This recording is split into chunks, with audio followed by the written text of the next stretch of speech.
Okay, so it's been a minute. I'm putting this video out a week late, but it's worth it because of one thing. It was worth waiting for this. Can you guys hear me? Can you guess where I am? Guess where I am? I'm on the other side of the room. But you can hear me, right? And you can hear me clear. And there's no, like, echoes or shit. I got myself an expensive Chinese microphone. 我在北京。 This is like that one moment in The Wizard of Oz where it starts black and white and then turns into color, except it's pulling my content from shitty iPhone audio from a good like 10 feet away to like normal standards of online audio. That's what the extra week was about. I think it's worth it. Guten Abend! After accidentally, yet still successfully, rage baiting the surprising amount of people who actually like and attempt to defend Assassin's Creed Shadows, including attempting to defend it by pretending not to care, I have returned with some regularly scheduled Holy Roman Empire history. Should I take the treasures that were consecrated to the divine office and hand them over to purchase our redemption from the enemies of God? Every time I do a Holy Roman Empire video, I always make some jab at Voltaire's infamous quote. In all fairness, Voltaire's quote that the Holy Roman Empire is neither Holy Roman nor an empire is really only accurate for his point in time, mostly. Because yeah, like Voltaire was born in the era after the 30 Years' War, and the 30 Years' War kind of curb-stomped whatever vitality and energy was left in the Holy Roman Empire as an institution before Napoleon dropped the corpse into a vat of acid. But I have made the vehement claim that for most of its history, the Holy Roman Empire did in fact live up to its name, except for this one period of time that we're going to talk about today, that being the Interregnum. An interregnum is described as a period of discontinuity or a gap between governments. Usually, this was a gap between the rule of two monarchs. However, it can also be, in a dynastic system, a gap between two dynasties. The Holy Roman Empire experienced a couple of interregnums due to constant fighting with the Pope. But when people say the Interregnum, people are usually referring to the Great Interregnum, which was a period right after the death of the Hohenstaufen dynasty, where the Pope just kind of gave the crown to anyone who would take it. Barely any of these guys even visited Germany. And the whole empire was just provincial skirmishes and feuding lords for like 50 years. There aren't really any characters to talk about or any stories on an imperial scale. There are a lot of cool dukes and counts and, feuding princes who made a name for themselves, like Frederick the Victorious from the Palatinate, or the Dukes of Württemberg, etc., etc. You should listen to the History of the Germans podcast. It's pretty good. But this period where the Pope is just kind of playing Oprah with the crown and handing it out to anyone who wants one, it's not a great basis for a video. So instead of looking at the first half, I'm going to look at the second half of the Interregnum, which is where all the real shit happens. After around 20 years or so of the Pope just handing the crown out to literal who's, the Holy Roman Empire comes back from the dead. And the period that follows it's still the Interregnum, so it's not great, but it is cooler. The empire is, after all, an elective monarchy, even though up until 1250 the AHRE was basically hereditary, where the only time nobles wouldn't vote for the son of the current emperor was during a civil war, although those were pretty common.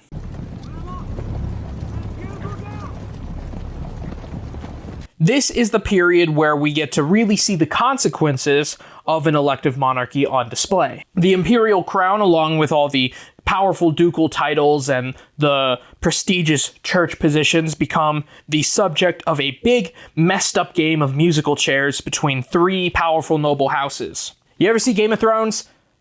That's kid shit compared to this, though with less incest. Actually, no, just about the more incest.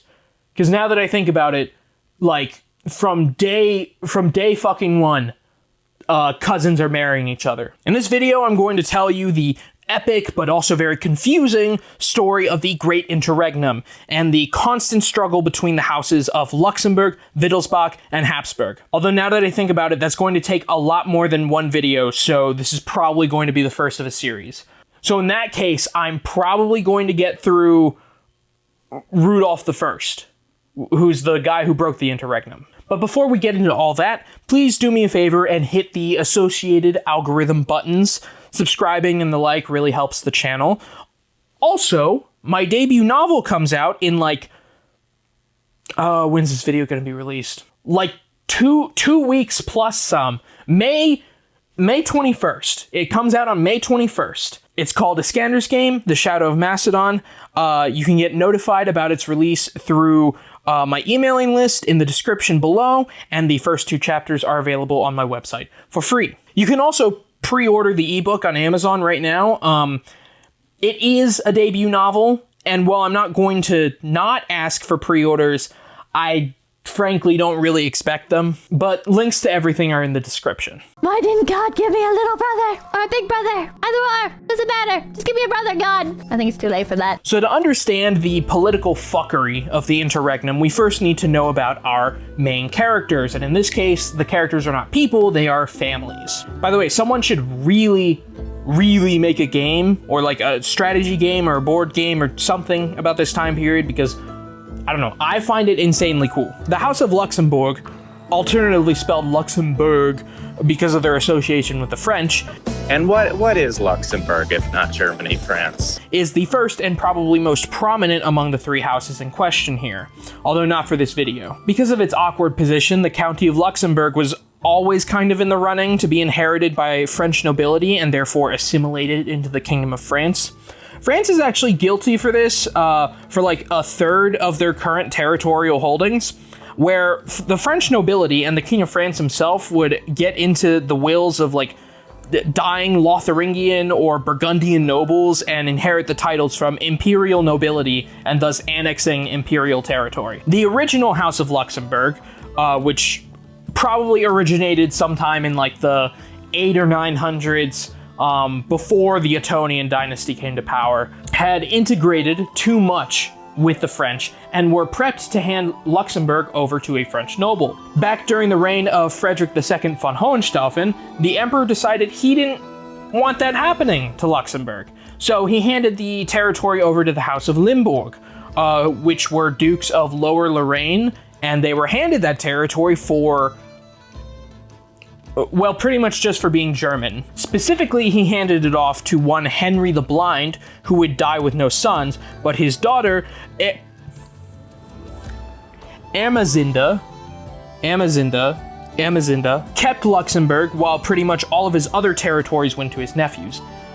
Amazinda's son, Henry V, is credited with founding the House of Luxembourg, separated from the Limburg dynasty. The House of Luxembourg's grand strategy for the first few hundred years of their existence can kind of be boiled down to having a toe in the water at all times, or just like dipping their fingers in everyone's drinks. They aren't always the most prominent family, but they are in the background of every court and the details of every conflict. If it's written down, a Luxembourg is somehow involved. One of their ancestors was Kunigunda, empress of the Saint Emperor Henry II of the Ottonian. One of them was an anti-king elected to oppose Henry IV.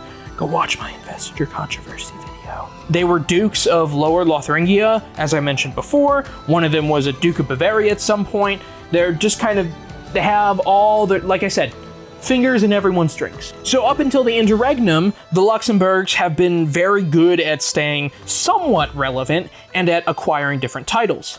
But they were really bad at keeping those titles. As such, they weren't really a threat. At least until Amazinda. Amazinda changed up the strategy. and focused on consolidation alongside her other family members. They start eating away at smaller local territories around Luxembourg and Belgium, and this actually goes very well for them for her 50-year reign. Until Amazinda dies, her son Henry VI takes a big gamble on joining the coalition. That's not right. Okay, for some reason I have Amazinda's son listed as Henry V before, and down here I have it as Henry VI. I'm pretty sure Henry the Blind is Henry IV.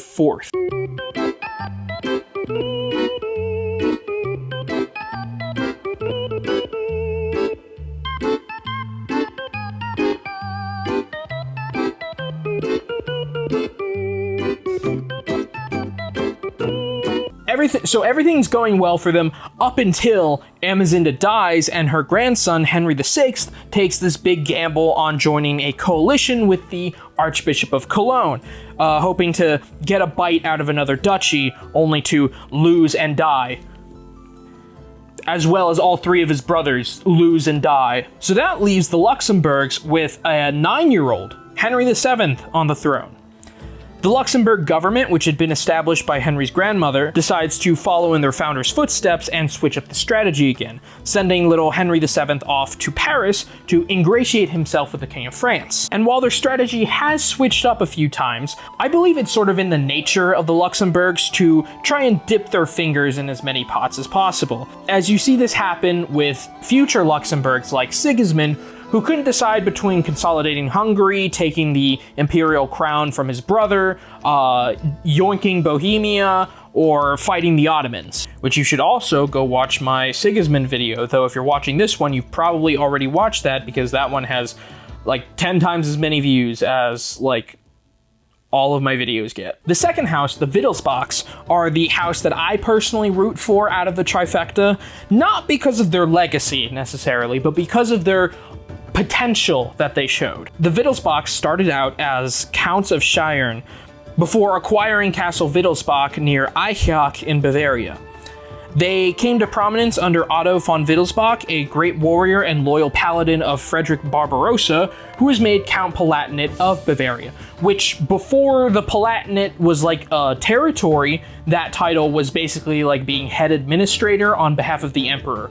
But after that, the title Count Palatinate became associated with the Count Palatinate of the Rhine, which is why this state here is called Rhineland-Pfalz, or the Rhineland-Palatinate.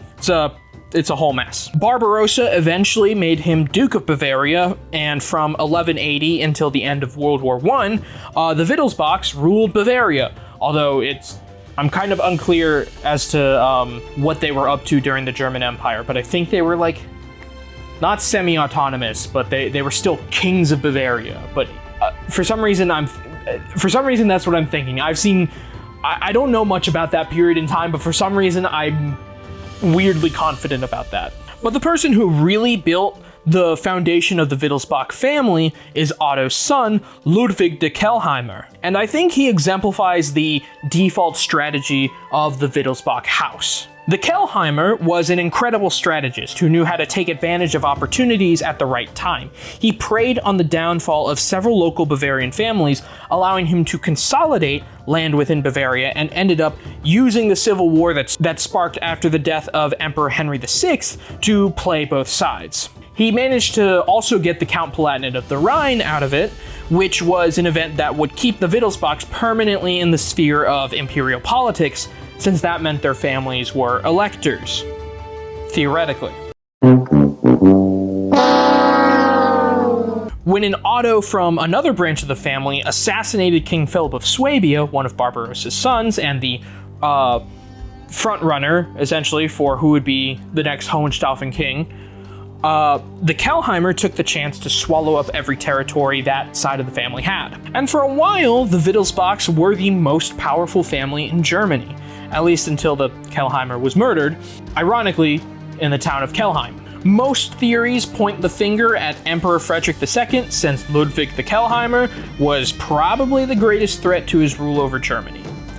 Also, Frederick was rumored to have close ties with the Order of Assassins in the Middle East, which is a completely unsubstantiated rumor, but Frederick has a bunch of stories about him being tied to Middle Eastern powers because he was the only Crusader king that went and did good diplomacy with the Ayyubids and the Fatimids and managed to get Jerusalem back after it had been yoinked back by the Muslims, but he did it through a deal. But the Pope was like, that's not good enough, you're still a threat to me, so excommunication. But that's a whole other story for a different video. And this is where the main weakness of the Wittelsbach family shows through.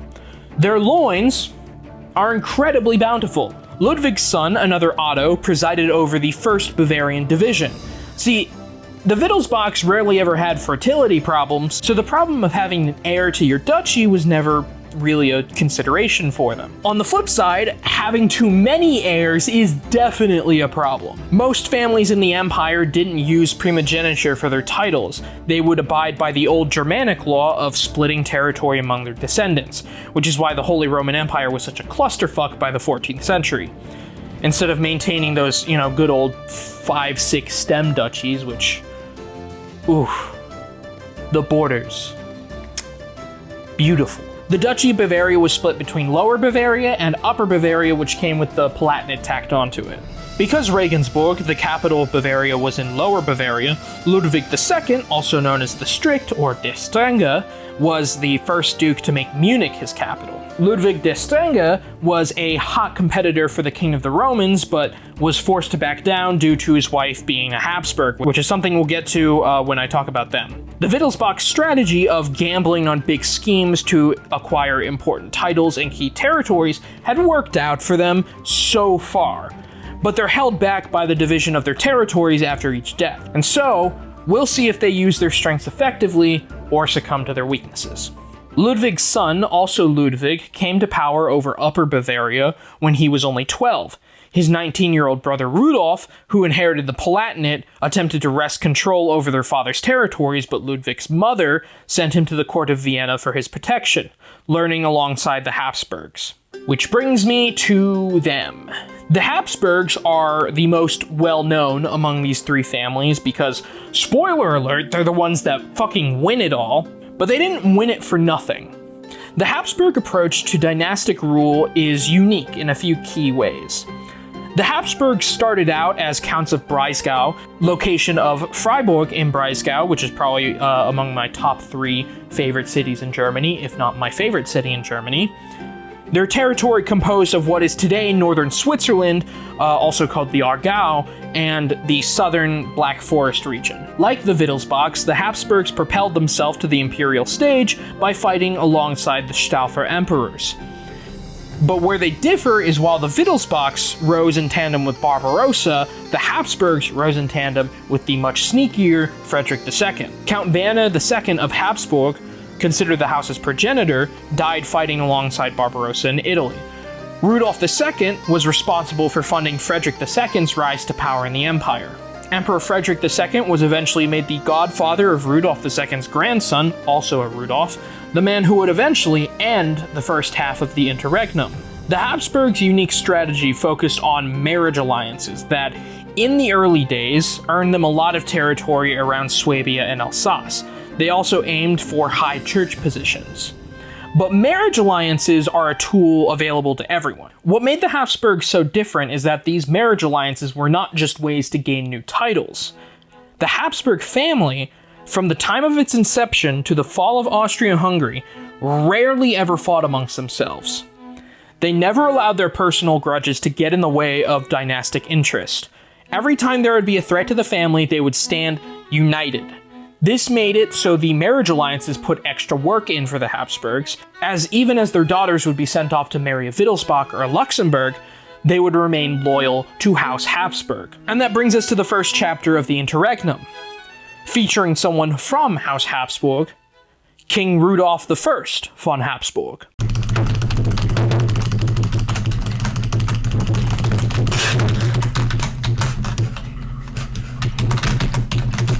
Rudolph started out as a minor count from the core Habsburg territory of northern Switzerland and grew up in the court of Frederick II.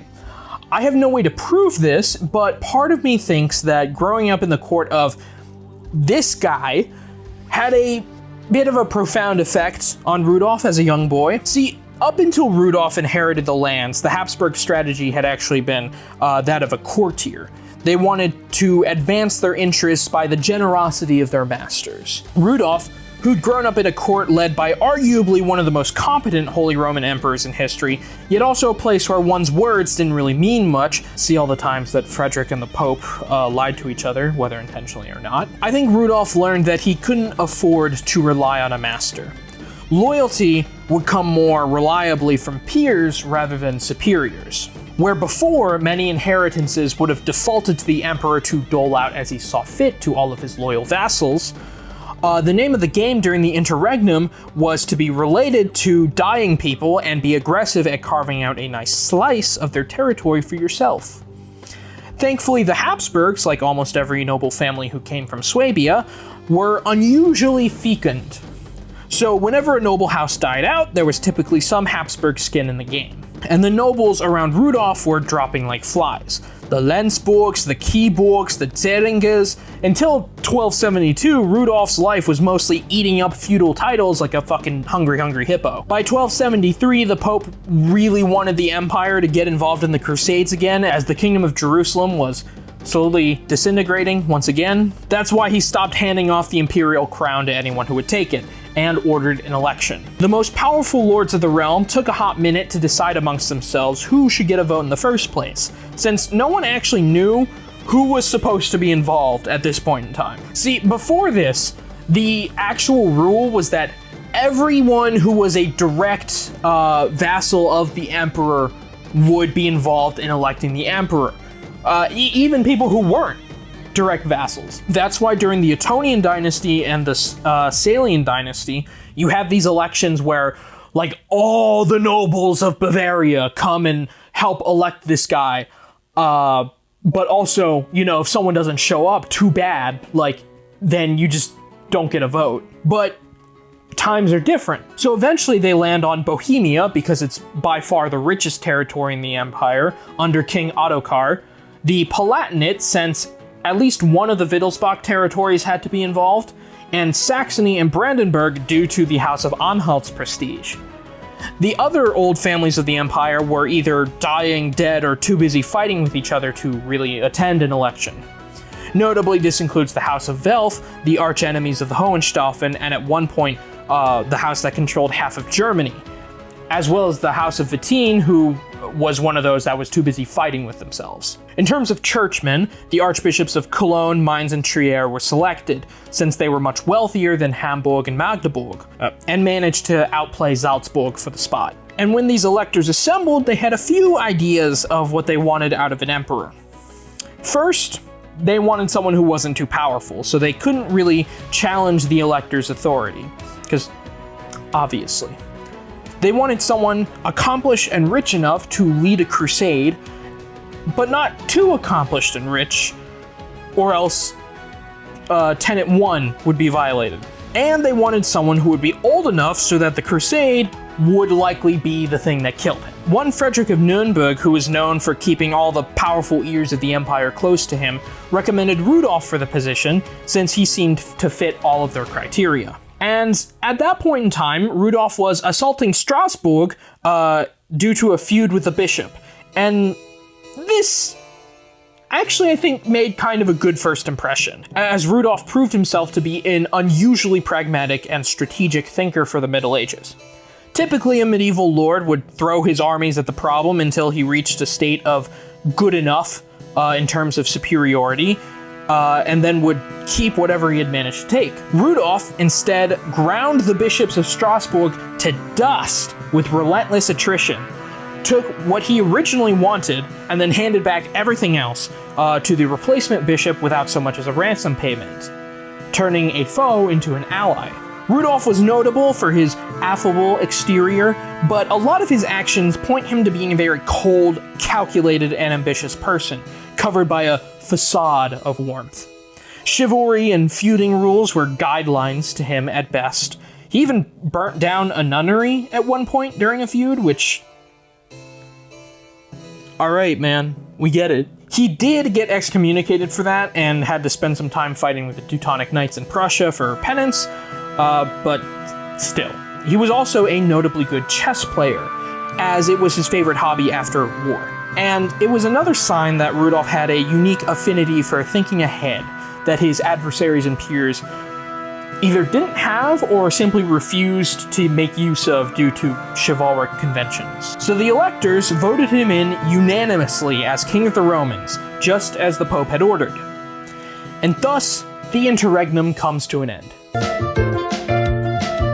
Not really. When Rudolph comes to power, the empire is basically an absolute anarchy. And just because the most powerful of the imperial princes voted for a king, that doesn't mean anyone's gonna stop fighting with each other. So, to bring back some stability to the empire, Rudolph's policy revolved around the Mainzer Landfriede, a code for feuding lords that was imperfect, but pretty much the only thing keeping people in line at this point in time. The issue is that the only way to actually enforce it, as of his ascension, was excommunication, since the imperial ban hadn't been exercised in decades and there was no real institution to back that up. Rudolph wanted to bring back the imperial ban, which would make anyone sanctioned by it ostracized, unable to own property, and able to be killed by literally anyone without consequence. In order to find out whenever someone broke the Landfriede and had to be sanctioned, Rudolph employed several Landvogte, which were basically his Twitch mods. Mods, crush the skull, thank you. He had to hire local lords to serve as these administrators, but that allowed him to get the nobility on board with handing him some of the lost imperial territories, because he needed to fund these offices somehow, and that meant the more land they gave to Rudolph, the more they would get paid directly. One by one, towns and castles started to slowly trickle in, and when the system became established, the Volks were harder and harder to resist as they asked for restitution from the other lords. That said, most of these lands were centered on Swabia and Franconia, so the rest of the empire remained pretty much out of his control. In order to get the lords in these far-off areas on his side, Rudolph decides he needs a central campaign, a flag for all the other lords of the empire to rally around. And in the time since the fall of the Hohenstaufen, robber barons and bandit knights had become a serious problem in the Rhineland, slowing down trade for everyone. So Rudolph calls a diet in Nuremberg for this and a few other reasons. For one, he has all the nobles renew their vows of fealty to the king, as the dynamic of a feudal title was supposed to be a voluntary exchange, that the noble was a representative of the king, and that this was a personal agreement between the two. He had also been marrying his 6 daughters off to various powerful lords to try and bring them into the fold, and by the time the diet was called, it was very much so a family reunion. Only one person was absent: Otokar of Bohemia, the richest and most powerful lord of the empire, who was the only one who had refused to marry one of Rudolph's daughters. And Rudolph knew full well that the Bohemian king was not going to show. See, Otokar hadn't actually been one of the electors that voted Rudolph in. He was both a contender for the crown and meant to have a vote, but we're still kind of playing by old election rules, so if you don't show up, you don't get a vote. But he was outmaneuvered and ousted from the election at the last minute due to dubious reasons, and as such, the Bohemian king held a deep grudge against the other electors, who had been taken in by Rudolph's charm and his lovely daughters. Otokar started styling himself, in a sort of revenge, as an independent king from the empire and refused to recognize Rudolph. Not only that, but Otokar, through his wife, who was a member of the Babenberg rulers of Austria, had claimed pretty much everything from Bohemia down to Istria in what is now Croatia. And this causes Rudolph to change priorities a bit. Yes, the robber barons and whatever, that's a problem. But you know what's a bigger problem? That this guy owns all this land. So he's banned. Get this guy banned!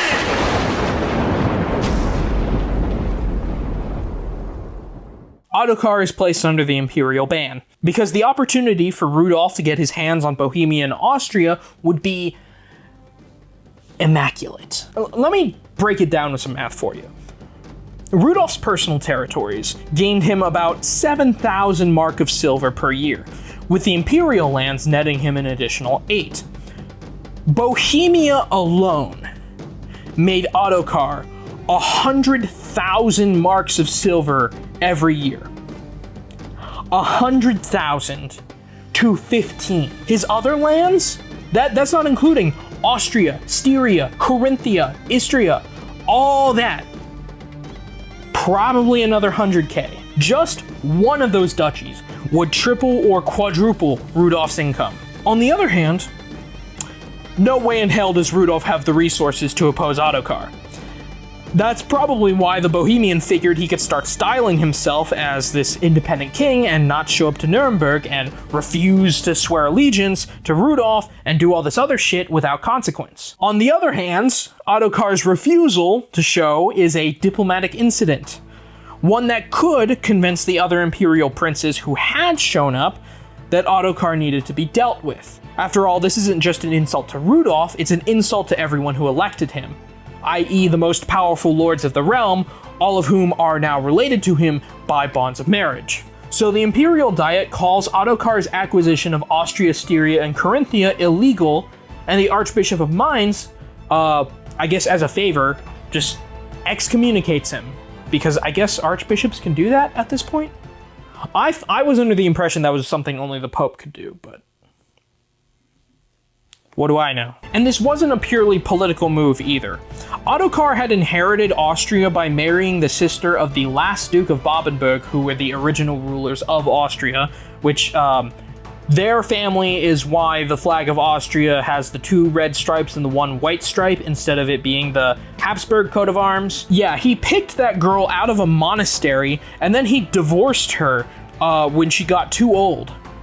So yeah, Otokar's claim to Austria is debatable at best. With Otokar suddenly put into a very uncomfortable situation, Rudolph pulls one last caper to do him in.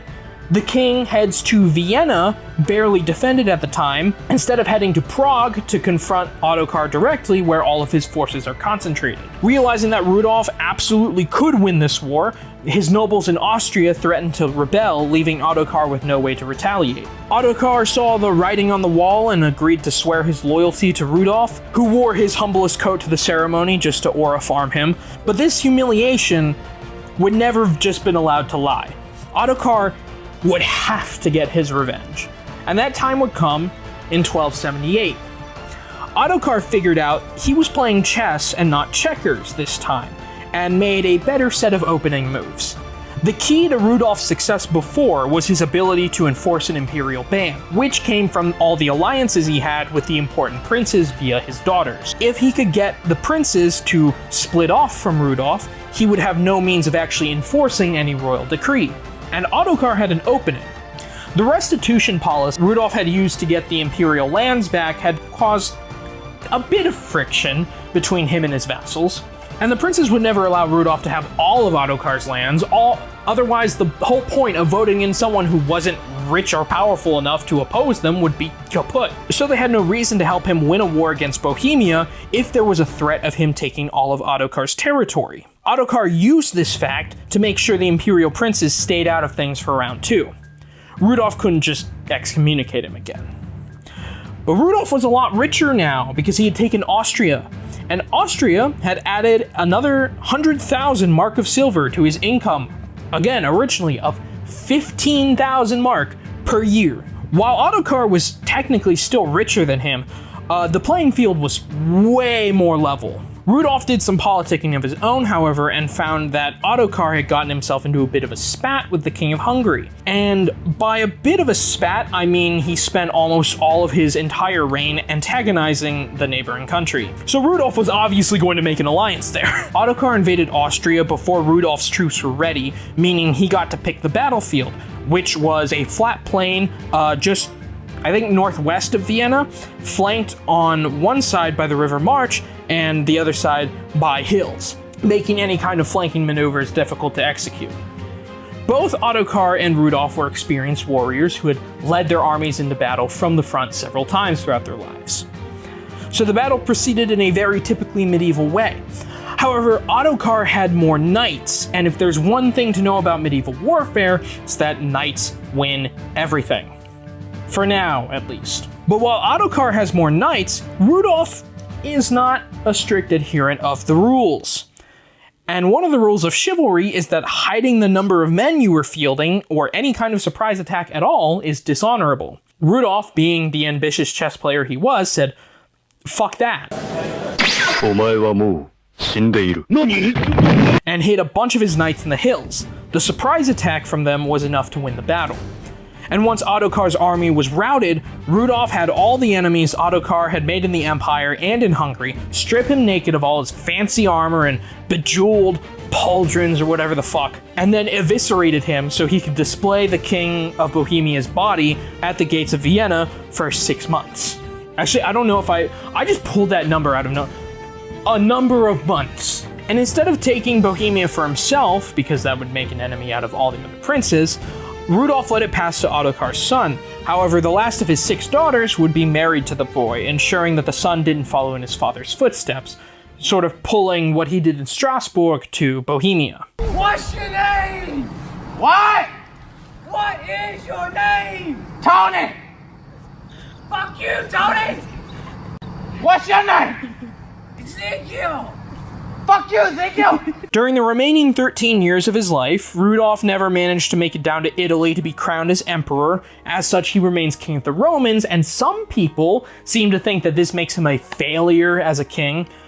But he put a lot of work into expanding his policies to bring order back to the empire, expanding his Vogt bureaucracy in the south, and establishing a court system to prevent feuding in the north.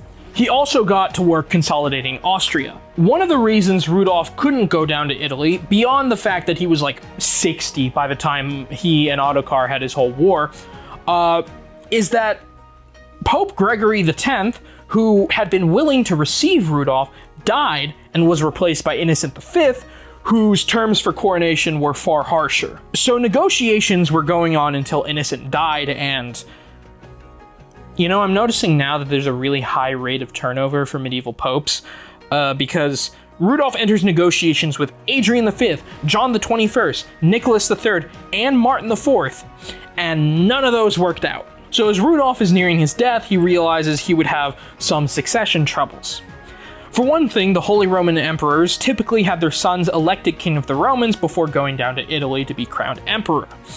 This did not mean there were 2 kings of the Romans during that limbo period. In a weird way, the emperor-to-be would reject the title and pass it on to his son, so the son could be elected. So without the promise of coronation, Rudolph couldn't actually elect his son as a successor. The only thing he could do was get promises out of the electors to vote one of his sons into power after he died.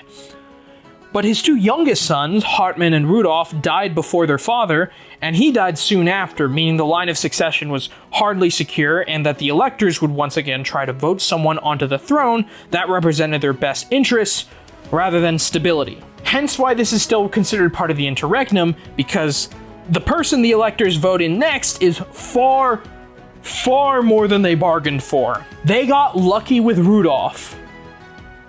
They get very unlucky with the next guy. But that is the life and times of Rudolph I, the first Habsburg monarch of the Holy Roman Empire, and a portent of things to come. I'm probably going to do a whole series of videos on the Interregnum, because we still have Adolf von Nassau, Albrecht II, Ludwig, Henry VII, Ludwig the Bayer, Karl IV to go through. So I'm going to fold Adolf von Nassau in with Albrecht. That's at least 4 more videos. But next time will be immediately after the release of my book, and my plan is to lore dump a little bit about my own book, because why wouldn't I? But after that, yeah, I'm thinking more Interregnum videos if you guys like this one. If it doesn't do too well, I might space those out a little more. But yeah. I hope the audio quality sounds good. I hope everything technically... I hope this was a good investment. Realistically, it didn't cost me that much, but it was still significant. And, you know, now that I am actually getting not a ton of money from YouTube, but I'm getting some pocket change, I'd like to reinvest a little bit, you know? So maybe the next thing is either better editing skills, or not an iPhone. That might also be good.